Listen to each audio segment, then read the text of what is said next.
This meeting is being recorded.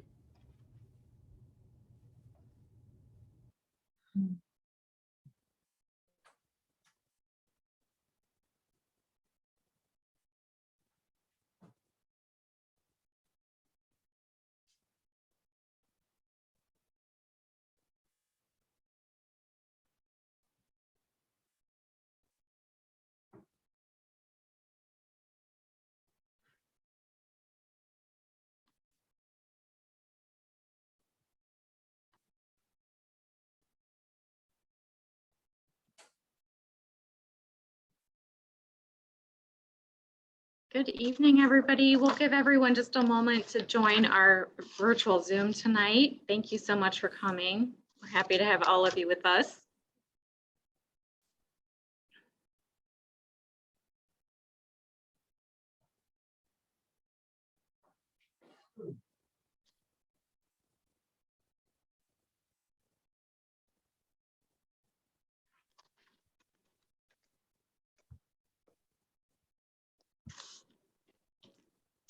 Well, thank you everyone for joining us tonight for our virtual author program with New York Times bestselling author Anne Hillerman. We're very excited to have her with us tonight. She is joining us to talk a little bit about her latest book, The Sacred Bridge, which just came out last week. We're excited to hear about it. She's got her copy there too, which is the 7th installment of her Leaphorn, Chee, and Manuelito series. Since her father's passing in 2008, New York Times bestselling author Tony Hillerman, Anne has continued his series, Leaphorn, Chee, and Manuelito, giving the characters some new life. The Sacred Bridge is her 7th novel, and it is the 24th, excuse me, in the series. Copies of The Sacred Bridge are available for purchase, courtesy of the Learned Owl Bookshop that is here in Hudson. So if you would like to purchase a copy of Anne's book, you can click on the link that we'll have in the chat here in just a moment to get your copy of that today. I just want to mention tonight's program is just one of our many virtual programs that we offer here at the Hudson Library. We thank you, our patrons, for your continued interest and support in our programs. And of course, our authors for their willingness to come talk to us. We're so excited to hear from you tonight, Anne. We have a exciting variety of programs and a lot coming up in the next couple of weeks. So I would encourage you to check out the library's website at hudsonlibrary.org for all of our virtual programs. You can register online. On behalf of the Hudson Library, I would like to welcome journalist and author Anne Hillerman. She is the author of the recently released Sacred Bridge, and I think she's going to talk to us a little bit about her career and of course all about her new book too. So thank you for joining us and thank you for your time tonight. We're anxious to hear more about your new latest book that's out. Well, thank you, Allison. This is the first time I've ever been to Ohio, even virtually. So I'm really thrilled to be here.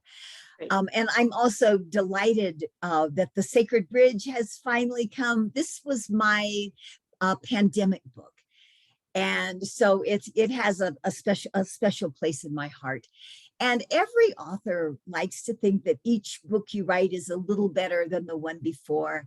And I'm particularly proud of Sacred Bridge. I think I'm learning as I go. And so I guess every mom is proud of her new baby, but I'm really delighted with this book.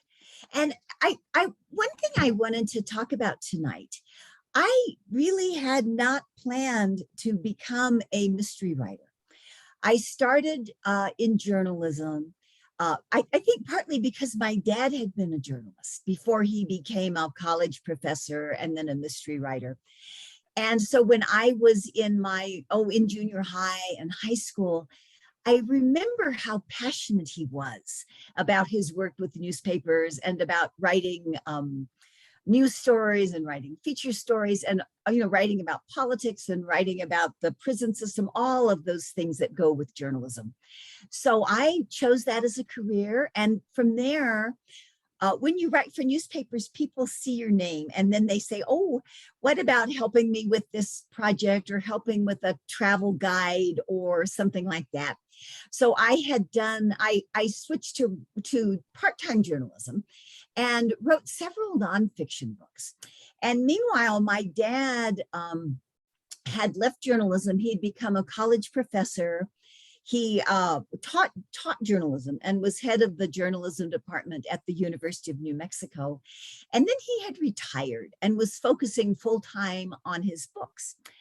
And so I thought it would really be great to invite my dad to go with me to visit some of the places that he'd written about in his books. One thing that made his books so compelling, and I think that also makes mine really stand out, is that we both use real settings for our stories to unfold. So I had this great idea. I thought, gee, my dad and I will get in the car and we'll drive all over the Navajo Nation and go to Canyon de Chelly and Monument Valley, all these fabulous places. And while we're there, I was sure that that trip would stir all kinds of memories for him. So I was really looking forward to that quiet father-daughter time.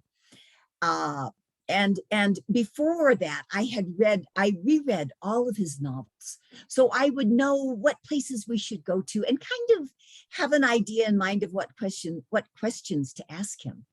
So I presented this idea to him and he said, and my husband at the time was a professional photographer and he was going to go with us. We had the idea this would be kind of a big coffee table book. And so we presented the idea to Dad and he said, well, why don't you guys just go and then show me the pictures on the computer? And I thought, well, okay, we can do that. I mean, it was still a lovely trip, but it wasn't quite the father-daughter bonding experience I had imagined. But the other thing I had not imagined was that my father died before that book came out. And so then one reason libraries are close to my heart is that libraries are wonderful places for beginning authors to transform themselves into public speakers. Libraries are very welcoming. Library audiences tend to be supportive and non-critical. And also libraries are happy when people will come and talk for free, which a lot of us beginning authors are really happy to do. So this book was called Tony Hillerman's Landscape. And my husband and I did many presentations at libraries talking about our journey and talking about my dad.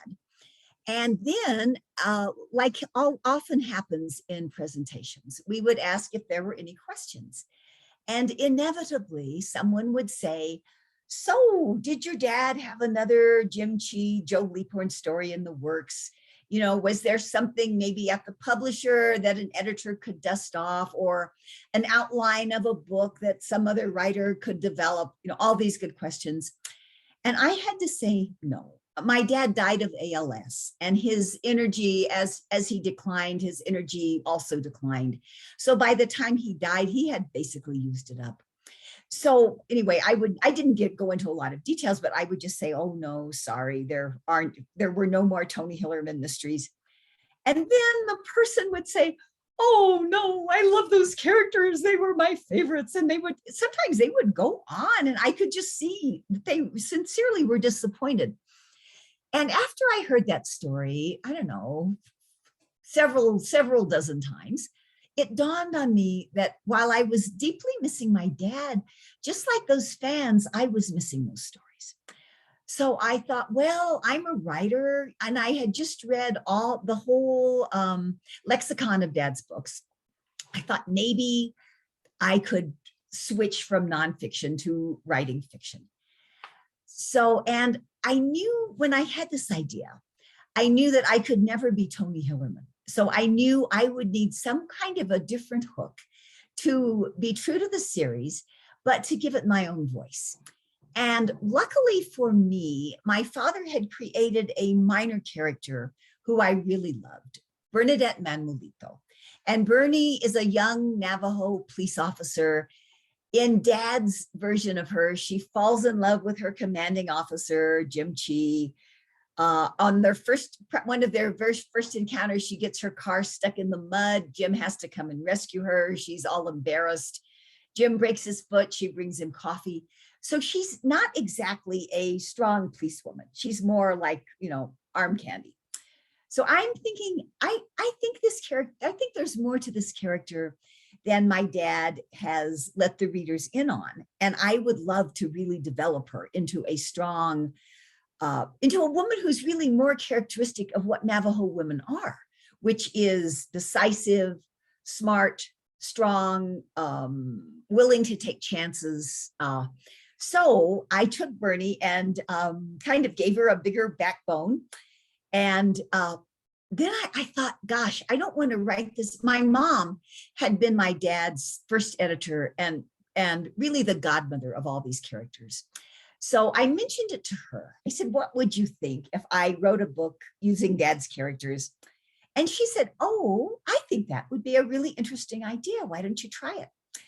So with her support, I wrote my first book, which was Spider Woman's Daughter. And I have to say, I was shaking in my boots because I thought, this is my first novel, and I am in the shadow of this gentleman who has had New York Times bestsellers like his last 5 books. He has, gajillion fans. And so I figured, I was hoping that Dad's fans would at least be curious when they saw the name Hillerman on the cover and might take the book off the shelf at the library, at the bookstore. And I thought after they opened it, maybe they would give me 4 or 5 pages to see if I had it or not. So I knew I had to open that book with something that would really get readers' attention. And I was delighted when that book, my dad's editor at HarperCollins liked that book and bought it. And next thing I knew, it was published and it was on the New York Times bestseller list. I could not have been happier. And I never expected to be writing 7 of these novels, or hopefully writing more of these novels. But I think it's just such a gift when life gives you a chance to reinvent yourself sort of toward the end of middle age and do something totally different and really do it with joy. So anyway, that's kind of the story of how I switched from journalism to becoming a fiction writer. And speaking of story, one challenge of mysteries is that it's really hard to talk about them without giving too much away. The whole reason people read mysteries is for the mystery, to figure out what happened, who did it, why did they do it, how are the detectives going to solve the crime. So I'm not going to say too much about the story, except to say that in this book, there are basically 2 parallel stories. One is the Jim Chee story. Jim is a Navajo police sergeant.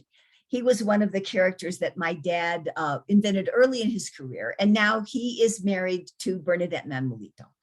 So in my previous book, poor Jim just kind of got stuck in the office with a lot of frustrating, I guess you'd say, law enforcement politics, and he had to be his wife's boss. Those 2 things did not make him happy.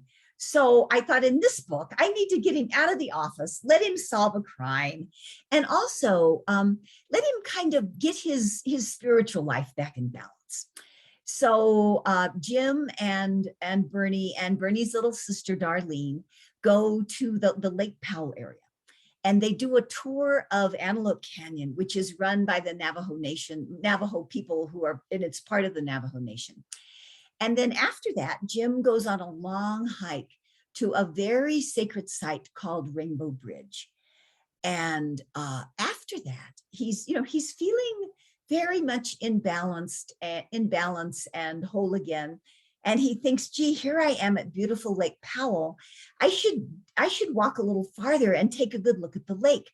So as he's doing this, he discovers something very disturbing, which then switches him from his peaceful spiritual mode back to his detective mode. So meanwhile, Bernadette Manuelito takes her sister back home to Shiprock, and to Tuadlena, where her sister lives. And she's getting ready to drive back to her home in Shiprock, New Mexico. And as she's driving along, she sees a hitchhiker who looks a lot like her sister's boyfriend. So she pulls over thinking she'll pick him up or at least, see what the deal is. And then as she gets closer, she realizes two things. First of all, that it's not her sister's boyfriend. And secondly, that this man is absolutely terrified. So before she can find out what's going on, he runs behind her car out into the street, and she notices there is a black sedan speeding towards him. The sedan hits him, kills him, and then backs over him. So Bernie, needless to say, is absolutely horrified at this. And so she has to find out what in the world is going on here. Who was this guy? Who killed him and why? So that's kind of the parallel story that Bernie is working on in The Sacred Bridge. So as I mentioned, this was my pandemic book. And that when I had the idea for what became Sacred Bridge, I thought, gee, I would love to set a book at Apache Antelope Canyon, because I had never set a book there. My dad had never used that setting, and it's run there are many tours that are all run by Navajo families. I thought this will be really kind of a wonderful cultural insight, scenic beauty, and it's narrow passageways and lots of places where crimes could happen. But since I had never been there, I didn't feel comfortable writing about it until I could go there. So the pandemic happens, the Navajo Nation is closed to outside visitors. So I think, well, I'll just write chapter 2. And, I kind of know what I'm going to do in that first chapter. And so I'm working on the book and I'm watching the news. And instead of getting better, things are getting worse on the Navajo Nation. And meanwhile, my editor is kind of, watching her virtual clock and saying, So I think, well, I need to come up with plan B. So plan B was to kind of shift the action to Rainbow Bridge, where I had been many times. And it's really a wonderful setting for a story. So with the Bernie story, the Bernie story involves a hemp farm that is suspected of growing things other than hemp in the cannabis family. So I thought, well, I'll just call them and do a tour, and then I can use this as, real background for my book. So I call New Mexico at the time was getting ready to legalize marijuana. So there were many cannabis growers who really were pretty open and happy to get publicity. But because of the pandemic, they said, sorry, we can't have any tours because a lot of our growing is inside. And, all of our crews all have masks, but we just can't take a chance on exposing anybody if anybody gets sick. So I had to use YouTube and conversations in my imagination to kind of put that together. And that was every book has its own challenges. And in a way, it kind of stretched my imagination a little bit to be able to handle it that way. The other thing this kind of brings me to another thing that I love about fiction and that I really had not expected when I made the switch from nonfiction to fiction. And that is how much research fiction involves. So for Sacred Bridge, one of my main characters is a crusty old archaeologist. And he was involved when originally the Colorado River flowed free and it met the San Juan River through an area called Glen Canyon. And it was a beautiful scenic area with thousands of early Pueblo Indian sites and sites from the Fremont peoples, a lot of I guess you'd call them prehistoric, certainly pre-European settlements. So when the decision was made to build Lake Powell because Western America needed power that could be generated by hydroelectric power, the archaeologists had, I think it was 18 months to do what they could to figure out what was in these sites that were all soon going to be flooded by the rising water. So I learned so much about Glen Canyon, about all of a lot of the politics involved in Lake Powell, about how the archaeology unfolded there. And one of the most interesting things I learned was that, this was back in the mid 1960s, and there were a lot of women in anthropology and archaeology, but there were hardly any women on the crews of the two universities that were involved in this salvage archaeology project. And I was giving this talk at a Santa Fe bookstore, and someone came up to me afterwards and he said, actually, there were two women who were on the faculty at the University of New Mexico, and they were involved in this, and they got a lot of grief. And at one point, the men on the crew were complaining that their hair was blowing into the artifacts, and it was just so inappropriate for them to be there. So they both got a shaver and just gave themselves buzz cuts so they would be a more accepted part of the crew. Anyway, I could have, research is so seductive. I love doing the research for this book. And I also love doing the cannabis research. One idea I had when I thought of Sacred Bridge and hemp and recreational marijuana and medical marijuana was what a really frontier for healing this whole area is. So I did a lot of research into uses, medical marijuana uses, and learned that there are a lot of sort of rare diseases that there aren't enough people with them for big pharma to be interested in figuring out what to do about it. But there's been a lot of research about sort of natural cures, including using various cannabis strains to work with these. So the more I learned, the more I thought, well, maybe I can integrate this into the book so it won't just be a book about potheads, but it'll have something a little more to it. So that's kind of a little summary of what the research was here.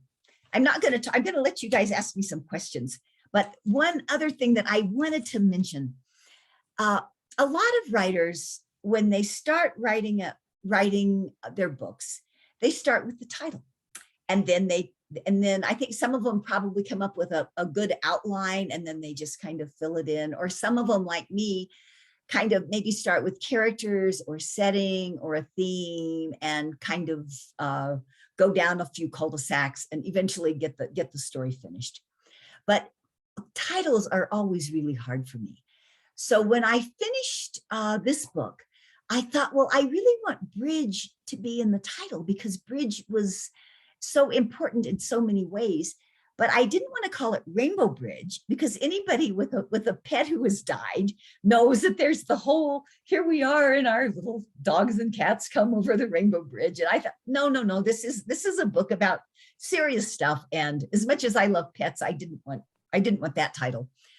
So I was happy when I finally came up with Sacred Bridge. And I really love the image of bridge. As you know, bridges are ways to ease transitions. And for both Bernadette Manuelito and Jim Chee, this book is a transition book. Jim is considering, he's been a cop for a long time, but earlier in his life, he was trained as a Navajo medicine man. And he's wondering if maybe it's time to go back to that part of his personality. Meanwhile, Bernie has been a beat cop for quite a while, and she is smart and ambitious, and she's thinking she'd like to be a detective.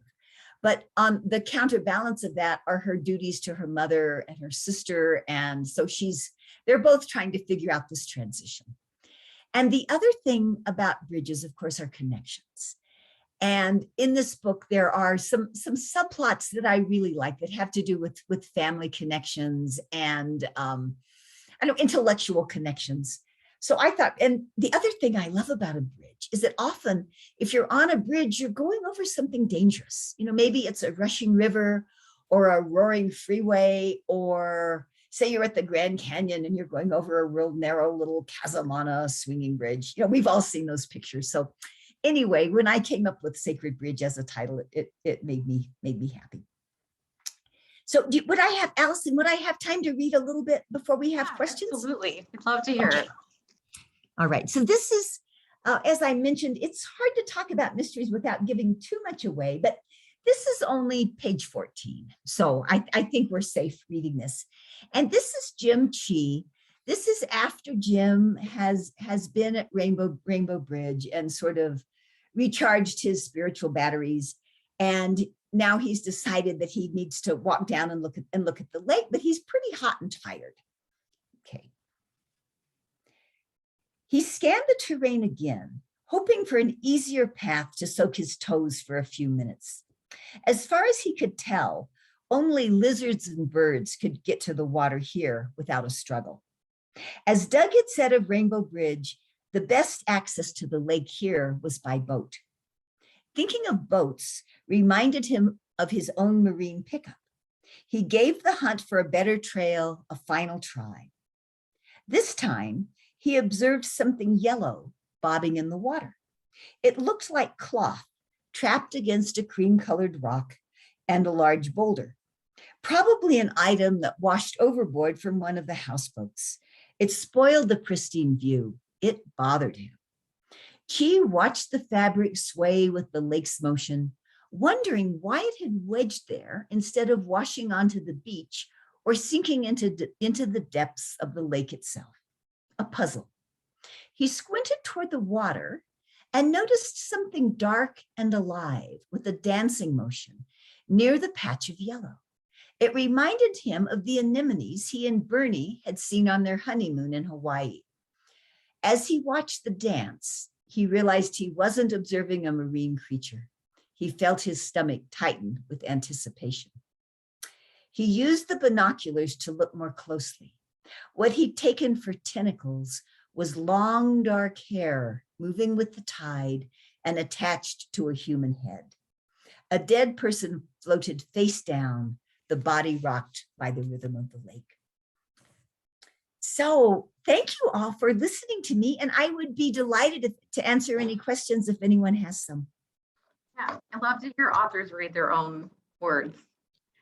Especially when authors narrate their own audiobooks, I love to hear their own story coming from them.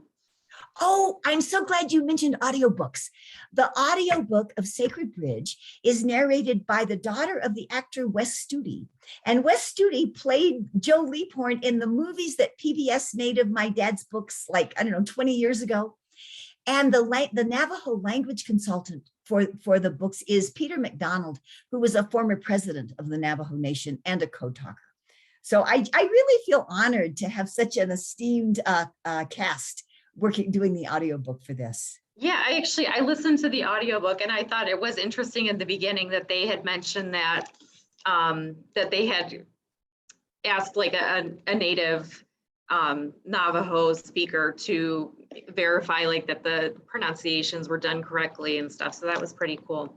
Yeah, I thought it was great. I mean, Navajo is a tonal language, so I hate to, I know just a few words and I hate to even say them because it's one of those things, if you say it wrong, you're saying something you really don't mean to say. Yeah. Yeah. So for our audience that hasn't read either your father's series or any of your books, is it a kind of a standalone that you can pick up at any point, or do you kind of need to start from the beginning to build up to where you are now? I write each one as a standalone. Each mystery is complete in itself. The thing that makes it maybe a little more fun if you read the series from beginning to end is that you kind of understand the subplots a little bit. Mm-hmm. But I think my preference as a writer, if I'm starting a series that I've never read, is just to read the most recent one, because my hope is that every writer gets better with every book. So the newest book will be their best one yet. Mm-hmm. I was reading an interesting article. I think it was on the University of New Mexico's. They had a Tony Hillerman portal, and it was talking about your father's writing process. It said, although Hillerman conducted extensive research and read copiously as he prepared to work each novel, he ran his manuscripts by Navajo friends to check for accuracy and believability. Many times Hillerman engaged in a dialogue with classes and adolescent readers around the Navajo reservation to ascertain what they thought of his plot lines, character development, and endings. So I was curious, what do you do to kind of make your work authentic, like your father checked with other Navajo to see if it sounded believable, do you have anything in your own writing process that does that? Yeah, I do. I do that. And I do a lot of reading. And I think Actually, now there are a lot more Dene writers and other writers who are writing about the Navajo. So there's a lot more information. Yeah, but I'm particularly happy. There's just a book that came out. It's called The Dene Reader. Your readers might be really interested in it. It has poetry and short stories. I think it was University of Utah that published it. But it's really a nice book. It has background on each of the writers and then maybe half a dozen poems or an essay or something. And it's lovely in terms of its both the quality of writing and the cultural insights that it offers. I was surprised. I mean, I guess the last time I had learned about Native Americans, I was probably in elementary school or junior high. So it's been a while, but I was surprised to read that the Navajo is mostly a matriarchal family, that most of the Navajo women are those that own the property and many of the resources. Is that kind of what inspired you to develop Bernie's character more in the stories? Yes, exactly. And the other interesting thing, I think, unlike a lot of mainstream America, the spiritual development of the children is basically left to the dad and the uncles. Oh, okay. I think we do have some audience questions. Let's see. Dick said, I love reading about the wonderful characters. I've read all of your books as well as your father's. Both of you paint such an evocative picture of life in the Four Corners. I wonder if there has been any blowback from the Navajos critical of a white person writing about them. You know, that's a really important question. And I'm sure there are Navajo people who think that it is inappropriate for me to write, as they perhaps thought it was inappropriate for my father to write. But personally, nobody has come up to me and said, who do you think you are? You know, in fact, I get the opposite. Like I mentioned, I was delighted when the former president of the Navajo Nation agreed to be my language consultant on these books. And when I do talks in, I guess what you'd call border towns, Farmington, Gallup, Flagstaff, communities that are on the edge of the Navajo Nation, often there will be Navajo people who come to listen. And frequently after the talk, a Navajo grandmother and the daughter and the granddaughter will come up and ask if they can have their picture taken with me. And then the mother or the grandmother might say, you know, we're glad to see Bernie in your books, and it's about time somebody got it right about us Navajo women. So, you know, I feel really, really fortunate that so far people seem to appreciate what I'm doing, and what my dad did too. Let's see. Abby asked, is the narrator the same for all of your books? Because I'm currently listening to your first book, which I am enjoying a lot. I have read some of your father's books and enjoyed them. Glad you continued the writing. Oh, well, thank you. No, I had the same narrator for quite a few books, and then I had a different narrator for Stargazer, and now I have who I'm hoping is going to be my permanent narrator with Sacred Bridge. David asked, he said, I loved you and your dad's books, but for me, his book, Seldom Disappointed, was just outstanding. Do you have a favorite of your father's books? Oh, I loved Seldom Disappointed too. And I'm so glad that he mentioned that book. A award-winning biographer named James McGrath Morris has just published a biography of my father with the University of Oklahoma Press. It's called Tony Hillerman, A Life. And that book is nominated for the Edgar Award, which is a huge award in the mystery community. They give it to first novels, but they also give it to nonfiction books, including biographies. So I'm really hoping that Jamie's book will win that prize. He and I worked closely on it. And he also interviewed many people to tell Dad's story. And one thing I particularly like about it is that it gives my mother a lot of credit for the support and the wisdom and the good advice that she gave my dad over their 60-something years of marriage. In Seldom Disappointed, my mother is barely mentioned. And that was one of the few books that Dad asked me to read. And when I read it, I said, it would be nice if you'd given Mom a little more credit. And he said, "Oh, honey, I'm lucky she even let me put her name in this book." So I was really glad to see this new biography that does give her credit. Interesting. So you're one of 6 children in your family? That's right. Are you the only author, or did any other siblings take on the creative role in writing? I'm the only author. Interesting. Let me see if we have any other questions here. Vanessa said, since you're writing about individuals from a different culture, how do you manage to ensure that you are not portraying your characters as stereotypes? How do you give them individuality? Also, how do you create male characters that are realistic, especially if the character in question is more taciturn and isn't the POV character? Long question. I think that's a big question. I think that's a question that every person writing fiction faces. And it's how I think you do it partly by calling on your experience in life, in butting up against people who are like you and people who are different than you, and paying attention to what the similarities are and what the differences are. I think you also inform yourself by reading as much as you possibly can, particularly reading people who are experts at doing that. And then if you're, when you're writing about people at a different time or a different culture, you need to do a lot of research into, say, if you're writing Victorian mysteries, you have to do a lot of research into the Victorian era. So you get the language right and the costumes right.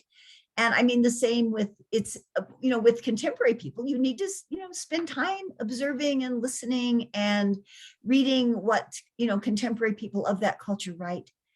It's a challenge, but I think that's part of what makes fiction such a joy when you finally get it finished. Like, whoa. I mean, I think it kind of speaks to your background of being a journalist and nonfiction writer. I'm sure your research you researched a lot for those pieces of work that you can kind of continue on with your fiction, but with maybe a little more creative flexibility. Yeah, one of my challenges actually is knowing when I've done enough research and when I've included enough of enough archaeology in Sacred Bridge, so I can kind of move on with the mystery and not need to talk anymore about petroglyphs or yucca sandals or tiny corn cobs or whatever it is. But it's a nice challenge to have. And I know as a reader myself, I particularly appreciate books that, besides entertaining me, that also teach me something. And I think many readers have that same appreciation for, kind of learning something while you're enjoying yourself. Yeah, and I would say, especially for those, like I told you earlier, that I have never been out to the Southwest. I'm sure there's other listeners tonight that maybe have never been out there. I think the detail that you put into describing the Southwest in your books, I think is valuable to readers who have never had the opportunity to be out there. Well, thank you. That was a trick I guess I learned from my father, because certainly the landscape was a character in his books. And I have to say, I love the green of the Midwest, and I love all the trees of New England, but the Southwest really speaks to me. Maybe because I've grown up out here. I love the expansiveness. I love the huge sky and the fact that million-year-old rocks are right on the surface. So I think it was just kind of an innate part of my personality to write that kind of description. And also having heard my dad, even when he wasn't writing, just talking about the sky and the mountains and the desert, I guess it just rubbed off on me. Well, Judy kind of asked a similar question. She said, do you live in the Southwest, and what are some of your favorite places to visit? I do. I've lived in Santa Fe for many, many years, and I love northern New Mexico. I love going up to Taos, seeing the Rio Grande Gorge, and then going up to Colorado. I love Durango and Cortez and Alamosa, all those beautiful little towns. And I also love going the other way. I love White Sands National Monument, that just gorgeous gypsum that's everywhere, and Carlsbad Caverns. Oh my goodness, that I could talk all day about that question. And now I also have a house in Tucson. So I'm learning about a whole different environment. My house is near the Saguaro National Park. And oh my goodness, those cactus are just fabulous and ancient and so tough. And a lot of them are like condos for, there's all different kinds of birds who make their little nests in there. So I'm loving that kind of more rugged, arid, but really verdant landscape.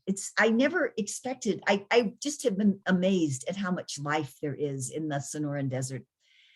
Oh, what else I love the Grand Canyon. I mean, I think anybody in the United States should go see the Grand Canyon.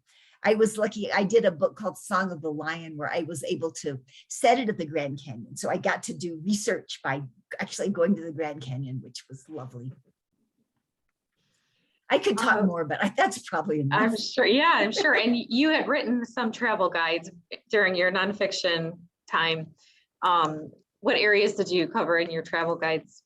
Mostly Santa Fe, because that was my home base. But I did a lot of day trips. There's a little town outside of Santa Fe called Laney, and it was Santa Fe. There's the Santa Fe Railroad. You would think it would go to Santa Fe, but the grade was so high it couldn't make it. So they had to build a train station at Laney. So I did a story on that. And there are a lot of beautiful Indian ruins in the Galisteo Basin, and it's really, New Mexico, I think, is an undiscovered gem when it comes to environment. I mean, we have a lot of poverty and other problems, but gosh, the scenery is gorgeous. Wendy said, love all your dad's books and so happy that you continued his characters. I'm curious how or when you and your dad learned so much about the Navajo spirituality. Well, let me talk first about my dad.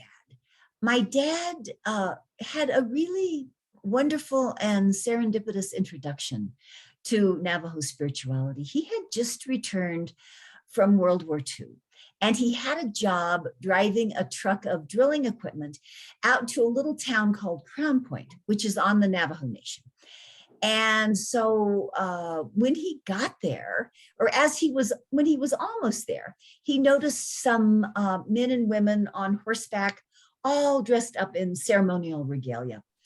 And of course, this made him curious. So when he stopped at the place where he was delivering the pipe, he asked the gentleman about it. And the guy said, oh yeah, some of our warriors, our young men have just returned from the Pacific. And so their clan is having an enemy way ceremony for them. And Dad said, what's that? And, could I go? And the guy said, I'm not the one to tell you what it is. And as long as you behave yourself, you could go. So he told Dad where it was, and Dad went. And it was a ceremony to welcome these young men back from the war, basically to help them get over, the trauma that they had experienced. And Dad wrote about it later in Seldom Disappointed. And he said that the sound of the chanting and the drums and the smell of the coffee and the mutton stew, the ceremonial food, the brilliance of the stars, and even more than that, the wisdom of the Navajo people in understanding that these young men were going to need some extra help in coming back to the lives they had left because they were not the same. And I think it especially resonated with my dad because he had been severely injured in France during the war and basically had just come back kind of at loose ends, not sure if he should go back to college. His health was still marginal. So I think the contrast between the way the Navajo people welcomed back their sons and the kind of get on with your life, son welcome that he had really made a profound impression on him. And that was, I think, the start of his interest in Navajo spirituality.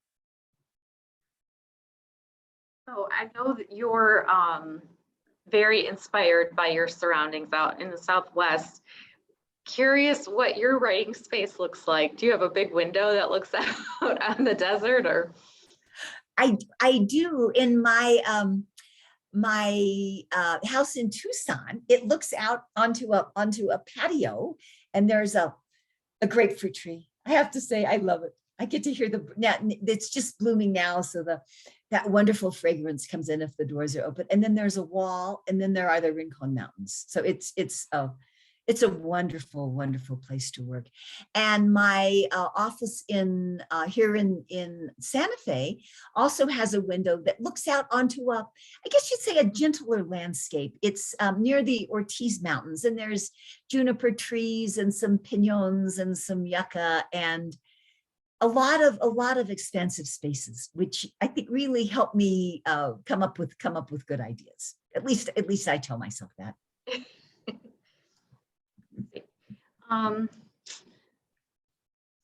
Alice is asking, oh, I'm sorry. I lost the question here. Just a minute. I just thought of something that I should have mentioned. In Sacred Bridge, from that excerpt I read, boats were able to go right up, within about a mile of Rainbow Bridge. And then people could hike up there and, see the beautiful arch. But now, because the water in the lake is so much lower, that dock is closed. So I was glad that it was open when I wrote this book, because it made it easier for Jim Chee to get there. But I'm I guess relieved now that nature has.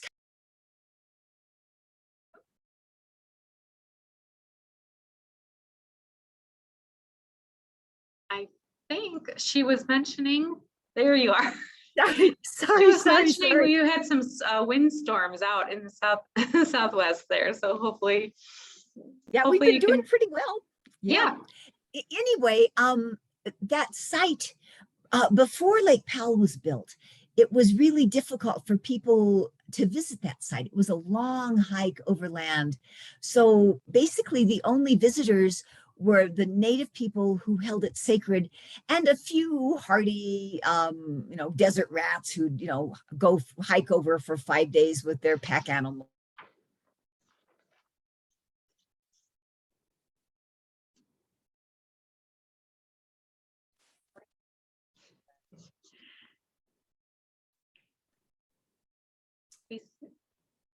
Are you there, Stahl?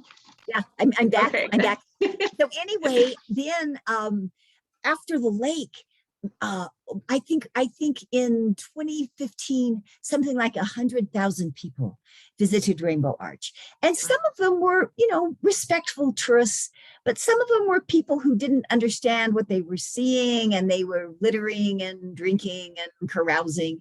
So the native tribes were very upset with this, and the National Park Service created an advisory council to help them figure out what the new rules should be. And so they made Rainbow Arch a historic cultural property, which helped a little bit. And they gave people, some idea of the spiritual significance of Rainbow Bridge. But what really has helped is that as the water has gone down, now the dock is not there.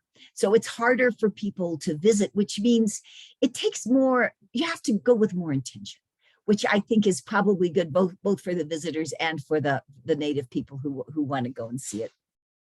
Yeah, from something I was reading, it said that you're not supposed to go underneath the bridge at Navajo, but a lot of visitors, tourists tend to walk underneath it, because I'm sure it's right, and then take that picture with it. Up. Yeah. Yeah. I think we had one more question. Let's see. Okay. Keep our fingers crossed that the signal stays strong here. I think you may have answered this though, kind of. Abby asked, did you and your dad formally study Native American history? I have taken a bunch of classes. Yeah, there's a book called Dine Bahani, which is basically the Navajo version of Genesis. And the gentleman who translated it taught at the University of New Mexico. And I took a class with him, which was enormously helpful. One thing that my dad and I never did, though, was to talk about me continuing the series. And, I don't have a lot of regrets in life, but if I had known that I would be, writing 7 books, I would have asked him, how would you like to see your stories continue? And were there some themes that you didn't have a chance to explore? And I would have asked him a few more questions like that if I had thought about it, but so it goes. I'm sure he's smiling down at everything that you have done, and especially kept his characters alive in your work. Well, thank you. Do you have an author that you like to read, or what type of books do you like to read in your free time, if you have any? One thing I really enjoy reading are manuscripts from new writers. I get a lot of requests to write little endorsements for new books, and a lot of them are really, really good. And I think it's so hard to break into publishing. I mean, there are so many books published every year, and a lot of them are good and they just sink without a ripple. So and not every manuscript I get to read is of that quality, but some of them are really first rate, and it gives me great joy to read those books and then to give the person an attaboy or an attagirl. One of those writers is an author named Chris Kelsey, who writes a series. It's a police procedural series set in Oklahoma. And his main character is a sheriff, but also a jazz fan. And another new writer whose work I really like is a gentleman named Jonathan Brown. And his first book, I think, was just published last year. And his main character is also a musician who kind of gets strong-armed into helping solve a crime. And his books are set in urban Los Angeles, totally different than Kelsey's books, but both of them are really, really fine writers. And I read a lot of history. I mean, I read a lot of archaeology and anthropology when I was researching Sacred Bridge. The book I'm working on now is set in the Bears Ears National Monument in Utah, and some of it involves paleontology. So I'm learning a lot about fossils and dinosaurs and the politics of setting aside public land. So yeah, a lot of reading I do. I enjoy it, but it's more like reading for work rather than just reading for pure fun. Yeah. So you're working on another book. So we've got this next couple months to get our copy of The Sacred Bridge, and then you're working on something. Do you know when your release date might be for that one? I think it'll be next April. Oh, okay. We'll have to make a date, Allison. I have one more question for you, and I'm sure you get asked this all the time. As a mystery writer, do you know when you begin your book, do you kind of know where your plot is going the whole time, or does it kind of take its course while you're writing? It takes its course, unfortunately. I mean, or fortunately. I figure if I'm surprised, maybe the readers will be surprised too. I think the biggest surprise I got was in Stargazer, the book that came out right before Sacred Bridge.